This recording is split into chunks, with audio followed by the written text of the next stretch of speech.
ಅವ್ರ ಬಗ್ಗೆ ಇನ್ನೊಂದು ವಿಷಯ ನಿನಗೆ ಗೊತ್ತಿದೀವಲ್ಲ, ನಾನು ಹೇಳ್ಬಿಡ್ತೀನಿ. ನಾನು ನೋಡಿರೋ ಅಂತ ಇದು, ಯಾಕಂದ್ರೆ ನೀನು ಆಕ್ಷನ್ ನೋಡಿದಾಗ ಅನ್ನಿಸ್ತು ಇದು ಎಲ್ಲಿಂದ ಬಂತು ಅಂತ.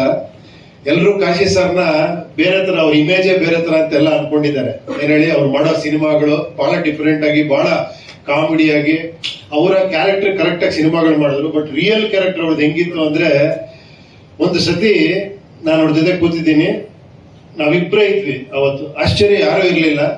ಯಾರೋ ಒಬ್ಬ ಬಂದ, ಯಾರೋ ಟೆಕ್ನಿಷಿಯನ್, ಸಿನಿಮಾ ವರ್ಕ್ ಮಾಡೋಣ, ಸ್ವಲ್ಪ ಖರಾಬ್ ಆಗಿದ್ದ. ಬಂದು ಎದುರುಗಡೆ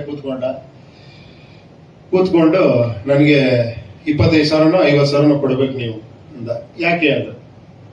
ಕೊಡ್ಬೇಕಷ್ಟೇ ಅಂದ. ಏನಿವಾಗ ಕೊಡಲ್ಲ ನಾನು ಅಂದು. ಅವನು ತೆಗೆದು ಒಂದು ಬಾಟ್ಲಿ ಹಿಂಗಿಟ್ಟ, ಇದು ಆಸಿಡ್, ನಾಳೆ ನಾನು 10:30 ಬರ್ತೀನಿ, ನೀವು ಕೊಡ್ಲಿಲ್ಲ ಅಂದ್ರೆ ಇದನ್ನ ಹಾಕ್ತೀನಿ ಅಂತ ಹಂಗೆ ಹುಟ್ಟಾದ. ನಾನು ಆ ಟೈಮಲ್ಲಿ ಕಾಲೇಜ್ಗೆ ಓದ್ತಾ ಇದ್ನಲ್ಲ, ಸರ್ ಏನ್ ಸರ್ ಇದು, ಇರಿ ಸರ್, ನಾಳೆ ನಾನು ಒಂದಷ್ಟು ಜನ ಹುಡುಗರು ಕರ್ಕೊಂಡ್ಬಿಡ್ತೀನಿ, ಅದು ಇದು. ಸುಮ್ಮನೆ ಇರು ಅಂದ್ರು.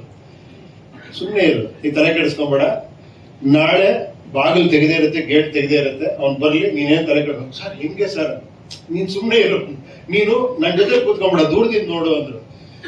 ಮಾರನೇ ದಿನ ಅವ್ನು ಕರೆಕ್ಟ್ ಆಗಿ ಹೇಳಿ ಟೈಮ್ 10:00 ಬಂದ.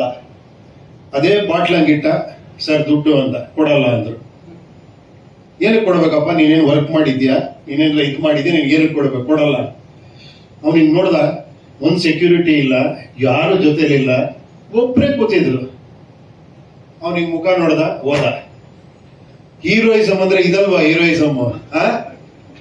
ಆ ಧೈರ್ಯ ಇದೆಯಲ್ಲ, ಏನ್ ಹೇಳಿ, ಒಬ್ಬರೇ ಕೊಟ್ಕೊಳ್ಳೋದಕ್ಕೆ. ಅವ್ನು ಹೆಂಗಿದ್ದ ಅಂದ್ರೆ ಖರಾಬಾಗ, ಅವ್ನು ಹೇಳಕ್ಕೆ ಆಗಲ್ಲ, ತಂದು ಇಟ್ಟು ತೋರಿಸ್ತಾ ಇದ್ದಾನೆ. ಅರ್ಥ ಆಯ್ತಾ? ಎಂತ ಗ್ರೇಟ್ ನಿಮ್ಮಪ್ಪ ಅನ್ನೋದಕ್ಕೆ. ಇವತ್ತು ನಿನ್ನ ಆಕ್ಷನ್ ನೋಡಿದ್ರೆ ನನಗೆ ಅನ್ನಿಸ್ತದೆ ಎಲ್ಲಿಂದ ಬಂತು ಅಂತ. ಎಷ್ಟು ಅದ್ಭುತವಾಗಿ ಮಾಡಿದ್ಯಪ್ಪ ಆಕ್ಷನ್, ನಿಜವಾಗ್ಲು.